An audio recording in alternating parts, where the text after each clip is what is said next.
নমস্কার, আমি অ্যাস্ট্রোলজার বরুণ মুখার্জি। সবার আগে একটু ক্ষমা প্রার্থনা করে নিই, একটু ফাঙ্গাল ইনফেকশনের জন্য আমার গলার অবস্থা খুব খারাপ। আপনাদের কাছে আমি ক্ষমা প্রার্থী। এবছর রবির বছর 2026। সেই 2026-এ এই রবি নিয়ে কিছু বলবো, কি করবেন, কি করণীয়, কি করণীয় নয়। প্রথমেই বলি, 3 মাস অতিক্রান্ত, কেউ ভালো ফল পাচ্ছেন, কেউ পাচ্ছেন না।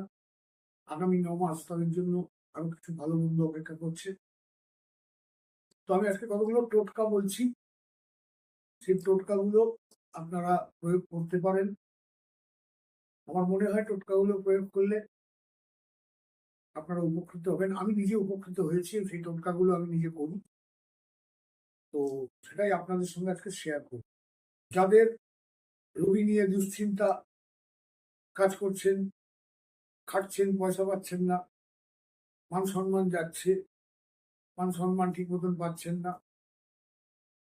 যাদের ঝগড়াঝাটি হচ্ছে, পারিবারিক অশান্তি হচ্ছে, তাদের জন্য বলছি, আপনারা প্রত্যেকদিন সকালবেলা ঘুম থেকে উঠুন, উঠে স্নান করুন, করে পূর্ব দিকে মুখ করে সূর্যদেবকে জল অর্পণ করুন।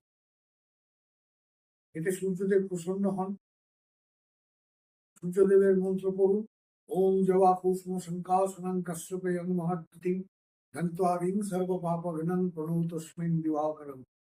এই মন্ত্রটি বলে সূর্যদেবকে জল অর্পণ করুন। তারপরে আপনারা আপনাদের কাজে যান।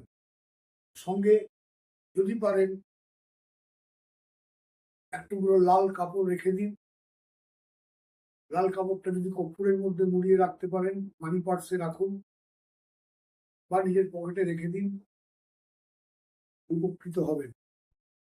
এই ভিডিওটা যদি আপনাদের ভালো লাগে, আপনারা লাইক শেয়ার করুন এবং চ্যানেলটিকে সাবস্ক্রাইব করতে ভুলবেন না। নমস্কার।